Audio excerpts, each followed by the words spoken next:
Hello, what's your name? Huh? What's her name? And your? Panchi. अच्छे हो?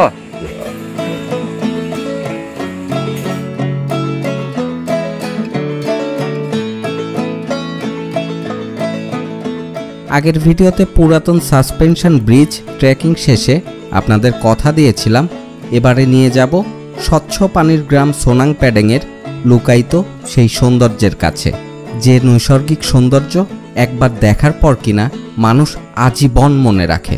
কি এমন সেই লুকায়িত সৌন্দর্য, সেটা দেখার জন্য আমি অনেক এক্সাইটেড। তাই বলে আপনাদের রেখে চলে যাব না, চলুন আমরা একসাথে সেই লুকায়িত নৈসর্গিক সৌন্দর্য দেখার উদ্দেশ্যে যাত্রা শুরু করি।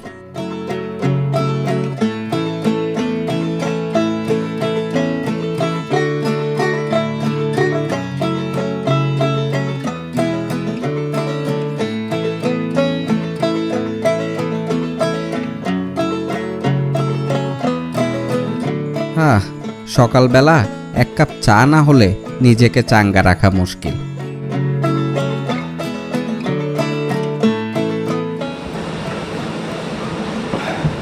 এক কাপ চায়ের সাথে মুহূর্তটা হয়ে উঠুক আরো মধুর।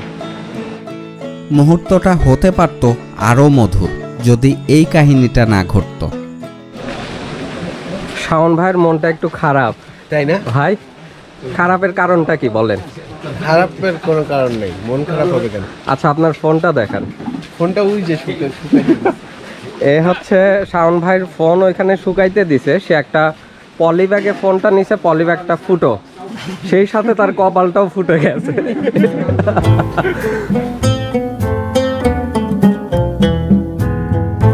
শুধু যে মোবাইল নষ্ট হয়েছে তা নয়, টাকা পয়সা সব ভিজে গেছে। শাওন ভাইয়ের মন খারাপটা আমাদের বুঝতে দিচ্ছিল না, তবে ট্যুরের অনেক ছবি ভিডিও ওই মোবাইলে আছে, তাই ওটার গুরুত্ব একটু হলেও বুঝি। দেখি কালপিটটা, এ আপনার এত বড় একটা সর্বনাশ করলো।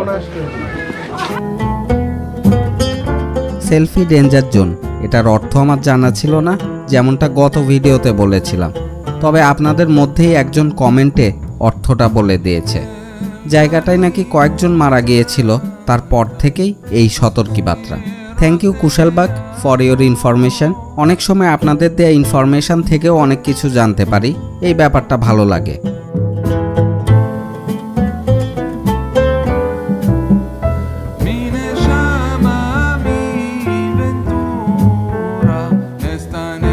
সকাল প্রায় 10টা বেজে গেছে। আশা করছি এখন বোট রাইড নিতে পারবো, তাই সেই ব্যাপারে কথা বলতে যাচ্ছি। 600 রুপি দিয়ে বোট ঠিক করলাম, 4 জন যেতে পারবে, বাট আমরা যেহেতু 3 জন আছি 3 জনই যাব। আর এই যে লাইফ জ্যাকেট ওরাই দিয়ে দিবে।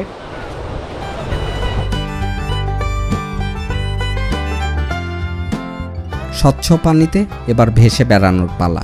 তবে এই কড়া রোদ একটু অস্বস্তির কারণ হয়ে দাঁড়িয়েছে, তার মধ্যে লাইফ জ্যাকেট পরাটা বাধ্যতামূলক। কিছু করার নেই, তাই ভারী জ্যাকেটটা এই গরমের মধ্যে গায়ে দিয়ে সামনে এগোতে শুরু করলাম।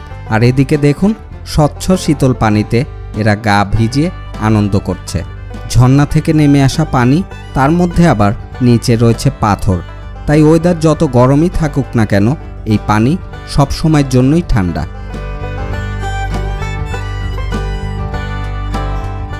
দূর থেকে দেখলে ঘন সবুজ, কিন্তু এর স্বচ্ছতা দেখুন, আমাদের নৌকার তলার অংশটুকুও স্পষ্ট বোঝা যাচ্ছে।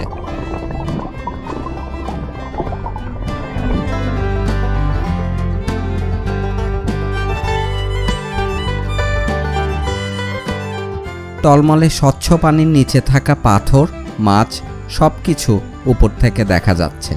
চারপাশে গাছপালায় বিস্তৃত পাহাড়, আর সেই পাহাড়ে বসেও অনেকে মাছ ধরছে। একদম নিরিবিলি পরিবেশ।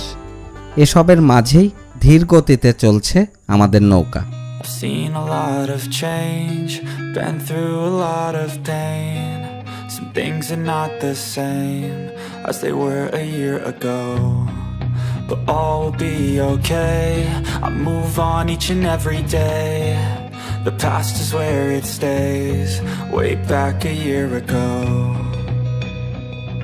I've changed for the better this time. I thought I would never be fine. I strive just to say I'm alright. পাহাড়ের প্রতিটি বাঁকেই কোনো না কোনো সারপ্রাইজ আমাদের জন্য অপেক্ষা করছে। ঝর্ণার পানি আছড়ে পড়ছে আর সেই থেকে তৈরি হচ্ছে সাদা বুদবুদ। দূর থেকে দেখে মনে হচ্ছিল কেউ যেন আমাদের যাওয়ার পথে পানির উপরে সাদা ফুলের গালিচা বিছিয়ে রেখেছে।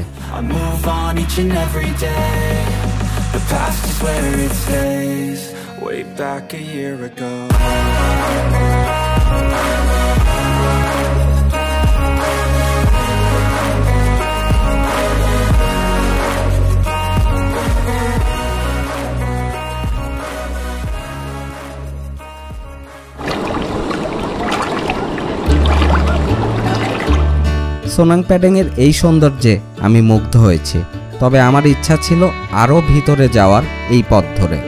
ভিতরের দিকে যে জায়গাটা রয়েছে সেটার নাম আমকই, তবে এদিকটাই সচরাচর কেউ আসে না তেমন একটা। যেমনটা দেখতে পাচ্ছেন, পানির ফোর্স বেশি থাকার কারণে আমাদের নৌকা কোনোভাবেই আর সামনের দিকে এগোতে পারবে না।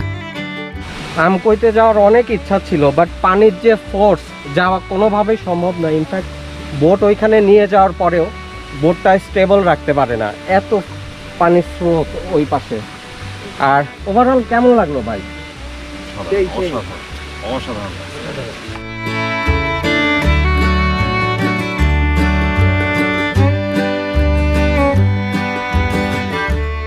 সোনাংপ্যাডেং যারা আসবেন তারা এই বোট রাইডটা মিস করবেন না, কারণ আসল সৌন্দর্যটা কিন্তু এই ভিতরের সাইডে।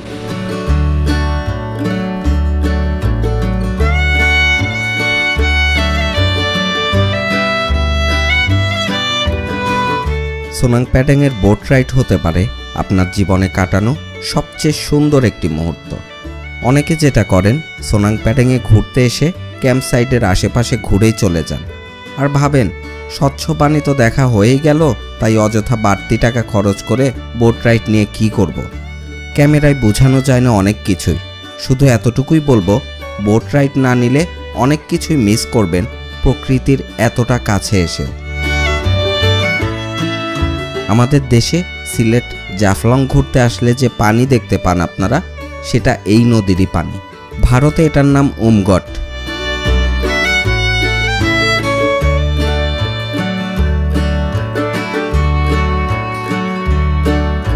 এই পর্যন্ত অনেক কিছুই ঘুরে দেখলাম, কিন্তু তবুও মনে হচ্ছে কিছু একটা যেন বাদ পড়ে যাচ্ছে।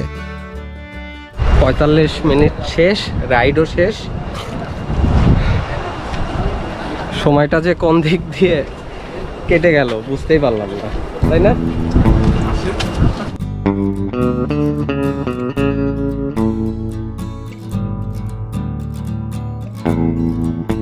অনেক গরম, পানিতে এখন একটু ভিজবো দুইজন।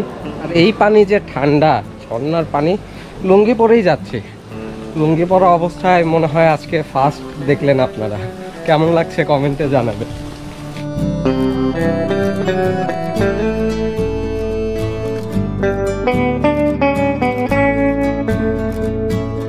ঠান্ডা জলে গা ভিজাবো, কিন্তু সমস্যা হচ্ছে হঠাৎ করেই বাতাস শুরু হয়ে গেছে। লুঙ্গি উড়ে যাওয়ার উপক্রম। আবার লুঙ্গি পরার সময় এটাও মাথায় ছিল না যে নামতে হবে স্বচ্ছ পানিতে। মান ইজ্জত বাঁচানোটা এক প্রকার চ্যালেঞ্জ হয়ে দাঁড়িয়েছে। তবুও যা আছে কপালে। পানি সেই লেভেলের ঠান্ডা, আর নিচে মাছও কিন্তু দেখা যাচ্ছে।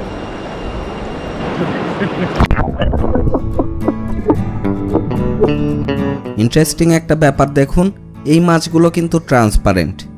নাম জানি না, তবে মাছের ভিতরে নারী নক্ষত্র সবই দেখা যাচ্ছে।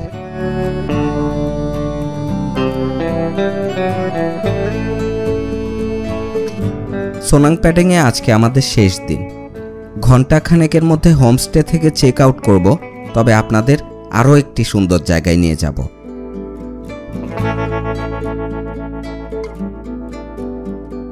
আমরা যখন চেক আউট করি তখন এই বিল্লিটা ঘুমাচ্ছিল, তাই ওকে আর বিরক্ত করলাম না। ঘুম থেকে উঠে দেখবে আমরা নাই, আবার নতুন কেউ এসেছে। তবে খুব ভালো সময় কেটেছে ওর সাথে আমাদের।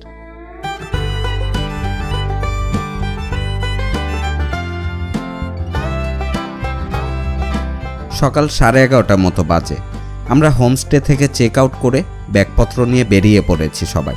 এখান থেকে যাব ডাউকি বাজার। আমরা যাওয়ার রুট প্ল্যানটা একটু চেঞ্জ করেছি, মানে যে পথ ধরে ডাউকি বাজার থেকে সোনাংপেডেংয়ে এসেছিলাম ফেরার পথে যাব দারাং হয়ে। দূরত্ব খুব একটা বেশি না, তবে এখানে নাকি চমৎকার একটা ভিউ পয়েন্ট আছে। গাড়ি ঠিক করার সময় আমরা বলে নিয়েছিলাম যে আমরা দারাঙে 20 মিনিটের মতো দাঁড়াবো। দারাঙে চলে আসছি, এখানকার ল্যান্ডস্কেপটা এবার দেখার পালা।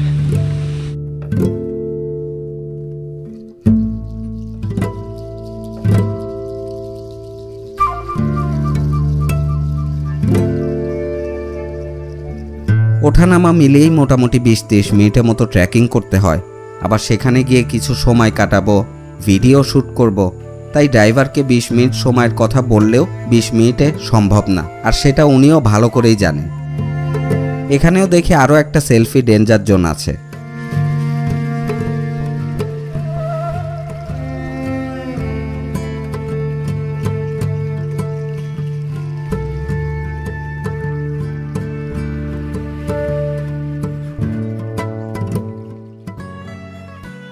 ভিউ পয়েন্টের কাছেই চলে এসেছি।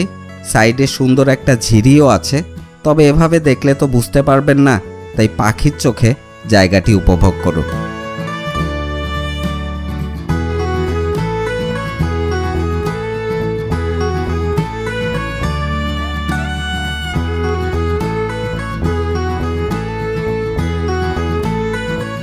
আকাশ, মেঘ বরাবরই আমার ভালো লাগে, কিন্তু স্বচ্ছ পানিতে যখন সুনীল আকাশ দৃশ্যমান হয়ে ওঠে, এই সৌন্দর্যের বর্ণনা কিভাবে দিব তা আমার জানা নেই।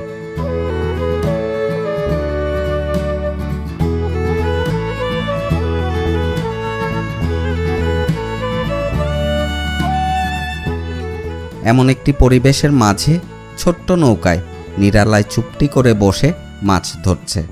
খুব ইচ্ছা হয় তাদের কাছে গিয়ে প্রশ্ন করতে, ভাই তোমাদের মনে কি কোনো দুঃখ কষ্ট আছে নাকি নেই?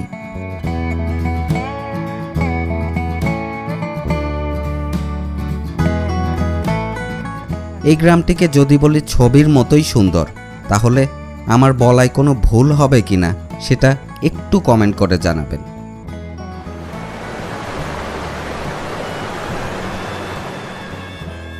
গ্রামের কয়েকজন মানুষ এই গাছের ছায়ায় বসে কিছুক্ষণ আগে আড্ডা দিচ্ছিলেন। ভেবেছিলাম ভিডিও করা শেষে তাদের সাথে গিয়ে একটু গল্প করব, কিন্তু এসে দেখি তারা ততক্ষণে চলে গেছে।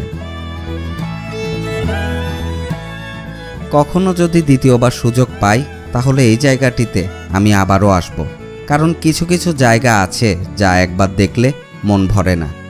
সমগ্র মেঘালয় রাজ্যটা ঠিক এমনই। যারা প্রকৃতিকে ভালোবাসেন, আমি মনে করি জীবনে একবার হলেও তাদের এই মেঘালয় রাজ্যটা ঘুরে যাওয়া উচিত। আমার আফসোস শুধু একটাই, আমি চাইলেও পারছি না আমি এই জায়গায় দাঁড়িয়ে এই মুহূর্তে যেটা অনুভব করছি সেই সেম ফিলটা আপনাদের করাতে, কারণ এই ছোট্ট ক্যামেরার মাঝে এত ক্ষমতা নেই।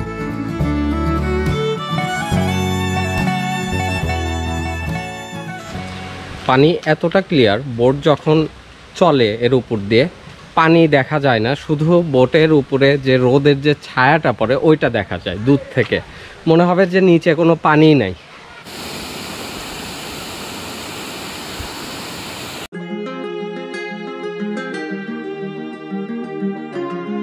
এখান থেকে যাচ্ছি এখন ডাউকি বাজারের দিকে। তবে কথা দিচ্ছি পরবর্তী ভিডিওতে অনেক ইন্টারেস্টিং কিছু আপনাদের জন্য অপেক্ষা করছে। ততক্ষণ আমাদের সাথেই থাকুন।